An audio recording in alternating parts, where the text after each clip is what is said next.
This is my remake. I found it all on my own.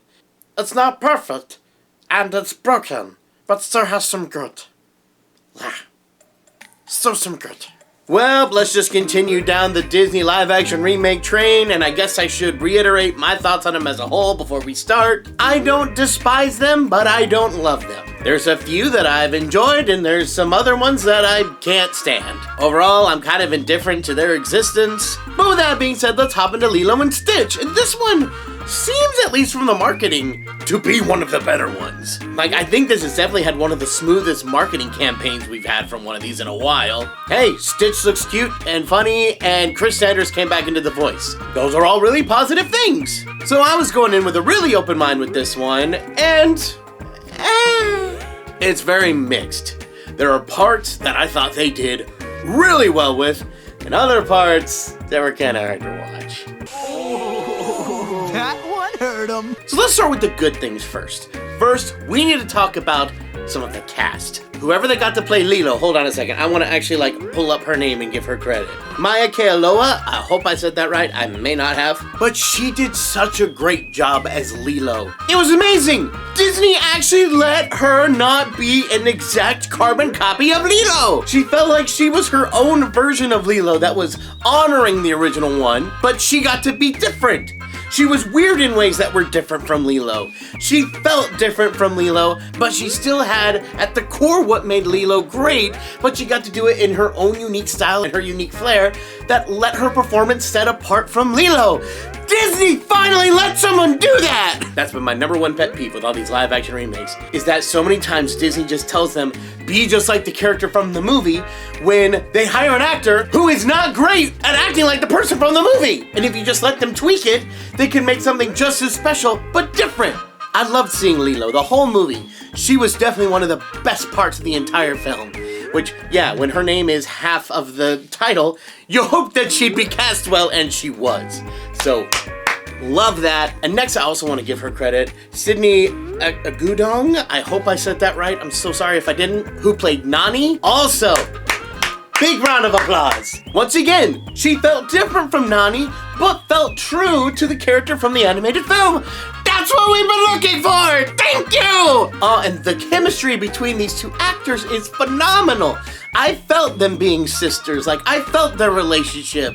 It was so great. I loved seeing them anytime they were on screen. It was nice just to go into a Disney live-action remake and actually be solidly enjoying a good chunk of the movie. And they also did some kind of interesting things. They gave Nani this whole, mentality about Ohana. At one point in the movie, Lilo's pulling the whole, Ohana means family, but then in a moment of frustration, Nani just blurts out, but we were forgotten, as they talk about their passed on mom and dad. And that's a really cool, emotional thought that I didn't even register. That Nani would have felt betrayed by mom and dad, even though she obviously knows they didn't mean to do any of this, but she still feels left behind. That's a really cool emotion to dive into. Now, granted, did they do a whole lot with this in the movie? Not really. They kind of did something with it near the end because the ending is very different from the animated movie, but I don't know. I would have liked to seen a little more diving into that because that's a really cool idea. And then also seeing Lilo, bonding with Stitch. When she was interacting with Stitch, it felt like she was interacting with Stitch. Not like a kid pretending to interact with something that's not there. I can't give this kid enough credit. That was awesome. But yeah, now it's time to get the stuff that was not so good. And unfortunately, I have to say it was almost everything involving the aliens. Including Stitch, kind of, but we'll get there. It felt like they were trying to fast forward through everything involving the aliens.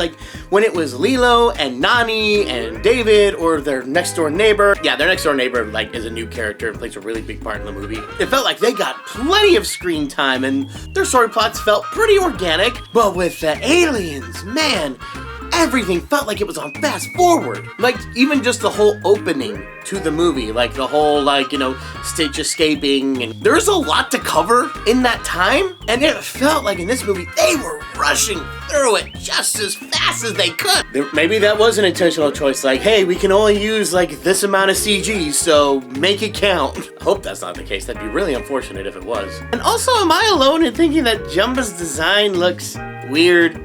Like, I get it. Jumba's not the nicest looking alien even in the animated version. But why is he so hairy? Like, yeah, he's got a couple hairs on his head in the animated movie, but I don't know. Did that equate to this weird, like, half-naked mole rat thing we got going on here? I don't know why. This just kind of feels unsettling to me. But yeah, out of all the aliens, I feel like Fleekley was handled the best. The actor they got played him fine. And yeah, we gotta rip the Band-Aid off. There's no Gantu in this version. I know. Disney kind of hit that one pretty well. I didn't even learn that till like, what, 2 or 3 days before the movie came out? And now instead the big bad is Jumba. And yeah, and I gotta be real, I think that did kind of hurt the final finale of the movie, because now your big bad is Jumba and not Gantu. Whereas Gantu is this huge, giant, imposing land shark, elephant-footed monstrosity of a creature you gotta bring down, versus Jumba. And don't get me wrong, Jumba is kind of intimidating, but not nearly intimidating as a giant walking land shark with elephant feet. But now we come to probably the hardest point to talk about, and that's Stitch himself. I want to give some good credit first, because number one, it was great to see a bunch of the gags that they pulled with him. There were some really funny ones that I wasn't expecting, and when he's being a troublemaker, he was really entertaining. Especially when he did stuff he didn't do in the movie. Some of it was verbatim from the movie, but some of it was unique and new, and some of it totally caught me off guard. And I gotta give him props for bringing back Chris Sanders to do the voice of Stitch. He's perfect for it. Of course, he did a fantastic delivery, as he always does with Stitch. Those are some great credits to put towards Stitch, and I don't want to take that away or minimize how great that is. But the rest of Stitch, I think, really suffered. Anytime Stitch started to have any emotional revelations, they felt very flat. In fact, I think they took away a lot of the moments where he got to reflect. Like, I remember in the animated film having a lot of time to just sit there with Stitch as he thinks through what's going on, as he looks around at these people that he's hurt, or he's really starting to see the ramifications of his own actions. And that's here, but it feels severely underplayed, not really a big part, and kind of feels like it's shoved to the sidelines. And in fact, Stitch kind of feels like he got sidelined in his own movie quite a bit. And then eventually when he has his moment where he leaves the house to go like sulk on his own in the woods like he did in the animated movie, it's so severely underplayed because it's mainly focusing on Nani and Lilo, which once again, they're awesome and I love their relationship. But yeah, you don't get to see like Stitch contemplating even leaving in the first place. Having that conversation with Lilo as he really thinks through, is it better if I leave? It feels very out of nowhere. He just like starts leaving the house and walks away. And I'm starting now to realize what it was. He does recognize that he's the cause of all this, but every time there is a bad situation that Stitch was the cause of, you rarely see Stitch's reaction to what he's done. You just see Nani and Lilo dealing with it. So because of that, Stitch's arc feels very hollow and kind of by the numbers. When in the first movie, you could argue it was at the heart of the whole thing. That felt kind of disappointing. And even though I've been praising the relationship between Nani and Lilo, that doesn't mean they're perfect either, and they have their problems too. And it felt like they changed a bunch of little things, or just left out some good details that were helpful in the first one. When Nani and Lilo see Stitch crash thinking that it's a shooting star, Lilo still makes her wish and Nani still listens in. Now in the animated movie, when Lilo wishes for a friend, Nani hears that and says, you know what, let's go get you a friend, let's get you a dog. And that's how they get Stitch. But in this version, Nani hears Lilo's wish, makes a face like, oh, that gives me a plan. But we never see what the plan is. Yeah, no, she's not the one who takes Lilo to the rescue facility. It's actually her neighbor that does. And not even to get a dog. She's just out shopping and Lilo's coming with her for some reason. I don't know, they never really explain why. And then Lilo says, please can I go see the dogs at the rescue facility? Apparently she does that a lot, just goes in and hangs out with the dogs. And then the neighbor brings home Stitch with Lilo, and Nani's upset because she didn't want a dog. Why did that part get so needlessly complicated when it was already showing a great relationship between Nani and Lilo? It was just the whim of a neighbor?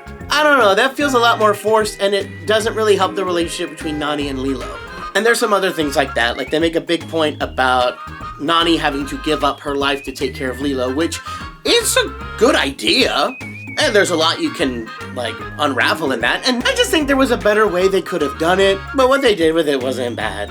So is this an awful remake that everyone should avoid? I personally don't think so. I think it's got enough good stuff in there that I could see this getting a pretty decent following. But I also see enough negative stuff to where I know that if you're not a giant fan of the remakes already, or even tolerant towards them, this is probably not going to change your mind. But if this marketing even remotely appeals to you, and you're interested to try it out, it's not a bad time. I would definitely say it's in the upper echelon of the live action remakes, but that is a very scaled bar, so take with that information as you will.